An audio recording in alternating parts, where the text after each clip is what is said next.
Steering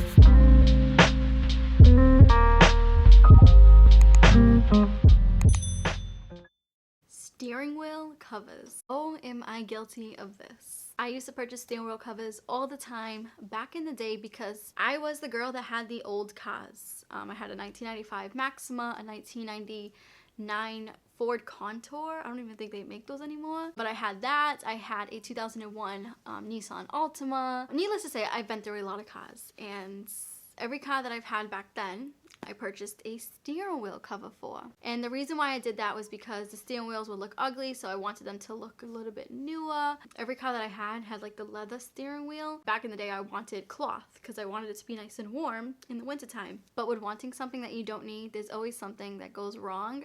So my problem with steering wheel covers is the fact that they are dangerous. Every time I had a steering wheel cover on in the wintertime, the steering wheel cover would get loose. And every time I would like take turns or do parallel parking or anything that involved me moving the steering wheel a lot, the cover would just start going in like a circle. So it was like I wasn't even moving my steering wheel, I was moving the cover the whole time. So it was very dangerous. I have scraped my hubcaps back in the day. Yes, I say hubcaps because the cars I had didn't have rims. It was hubcaps. So I've scraped hubcaps, I've flattened tires because I hit the curb. And that was all due to the damn steering wheel cover.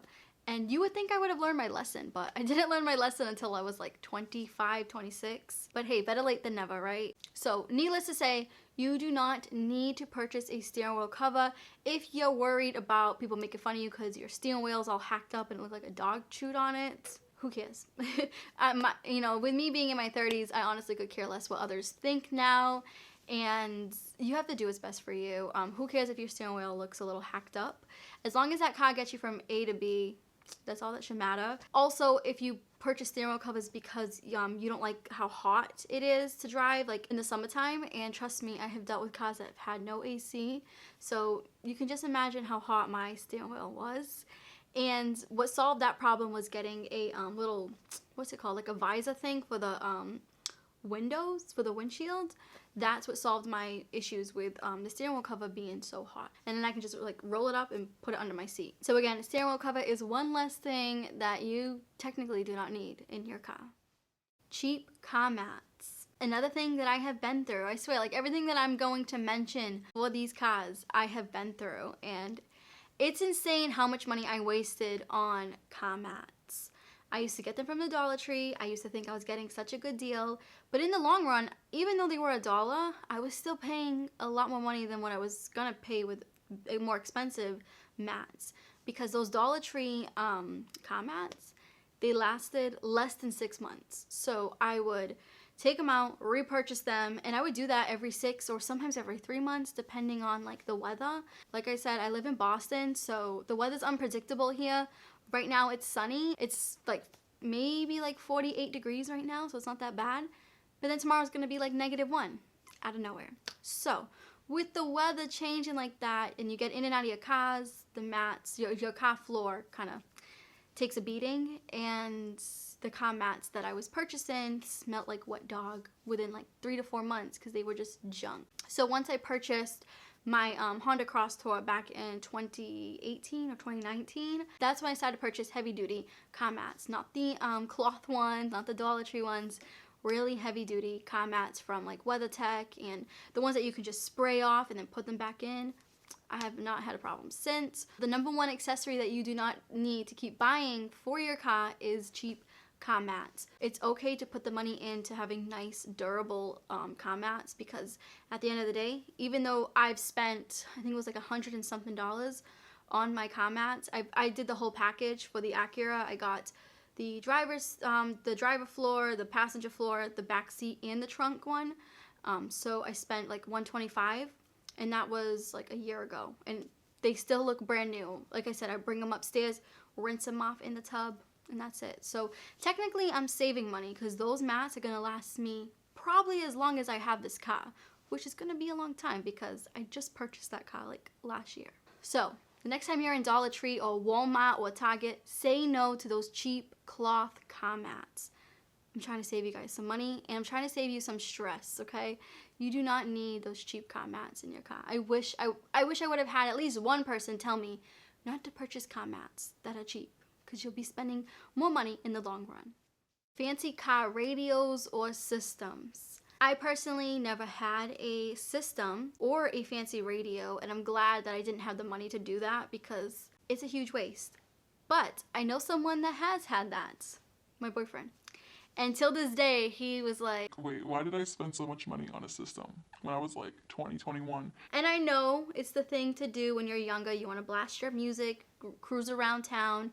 Totally get it. But these systems are usually not allowed in certain areas that you're driving in. And with being in Massachusetts, they are very strict with systems and much more other things when it comes to the cars. We'll get into that in a minute. But those big, loud subwoofers and systems in general, it's just not worth it. Like I said, your car is supposed to get you from A to B. It's okay to put like decent speakers in your car. I don't think your trunk needs to be filled with subwoofers and a bass enhancer, you know, the whole 9 yards. Like, unless you're a DJ, then maybe you would want that. But I just don't think the regular average person needs a powerful system in their car.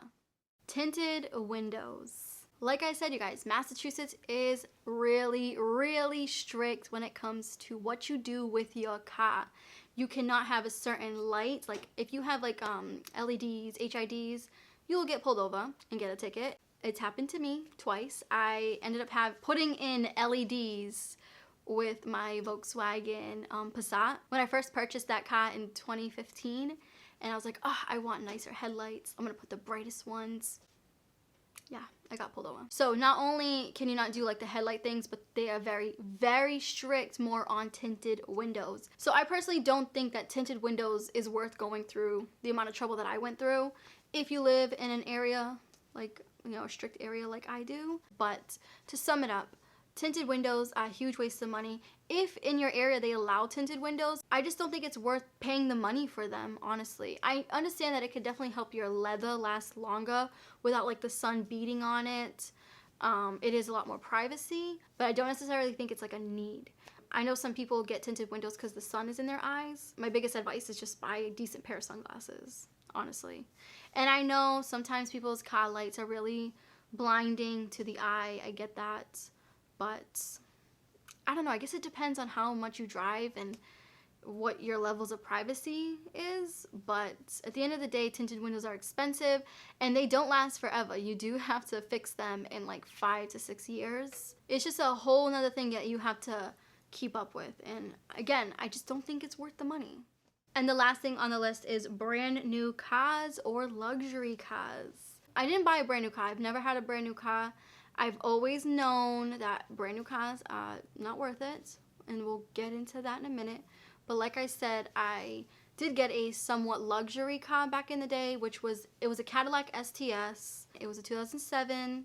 I bought that around 2012, the end of 2012, and I was ecstatic. I was like, oh my God, finally I have a nice car, because I was surrounded by people that were older than me, and they had nicer cars. And they had the Porsches and the Mercedes, and I was just surrounded by a lot of older people that had, you know, nice things. And when you're young and you're surrounded by that type of environment, you feel like you have to keep up with them in order to not feel excluded, and that's how I was back then. Obviously, that's not the right mentality to have. If they are your friends and they judge you on the things that you own, then they're not your friends. But anyways, I did make that mistake of getting a luxury vehicle, and with getting a luxury vehicle like a Cadillac or a Mercedes or a Porsche, you're gonna have to pay those luxury prices when it comes down to fixing these cars, and they just suck, honestly. It's like an arm and a leg, especially if you're doing payments.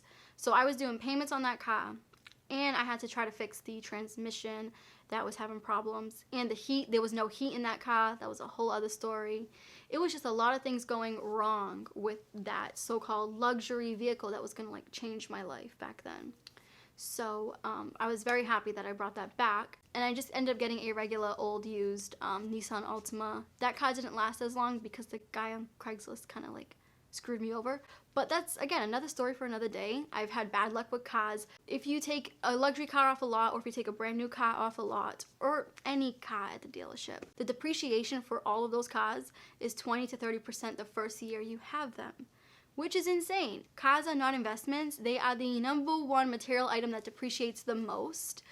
And it does suck, you know, because a lot of us do have cars and a lot of us put a ton of money.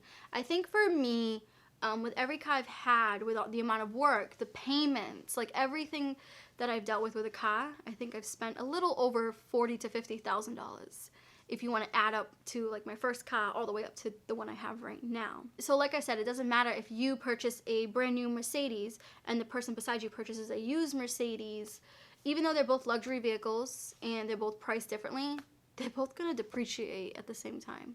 So you do not need to keep up with everybody else or all those music videos that you're seeing, or even with other YouTubers. I know every YouTuber drives a G-Wagon, or they drive a Mercedes or a Range Rover. I mean, the list goes on. And for me, I'm so happy that I'm out of that mindset, and I'm very, very happy with the car that I have right now. It's a 2013 Acura RDX. I purchased that car. It had 104,000 miles, and I purchased it outright. I do not do payments on cars. That's a preference. If you prefer payments, then go for it. I prefer to pay things out, save up for it, and then pay it outright. That's just how I've been doing things ever since I've learned all of my lessons with all the other cars I've had. So I say all of that to say this.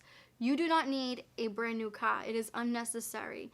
If you like to switch out your cars every year, then maybe leasing is for you. Anyways, you guys, I hope you enjoyed this episode of You Do Not Need It. Let me know down below what is the biggest thing that you do not need when it comes to your car. I think for me, the biggest thing for when it comes to a car is that you do not need to show off, and you do not need the newest and greatest car to get you from point A to point B. I wish I would have known that when I was like 19. I would have saved myself so much money, and I would have been a lot more happier. But hey, we live and we learn, right?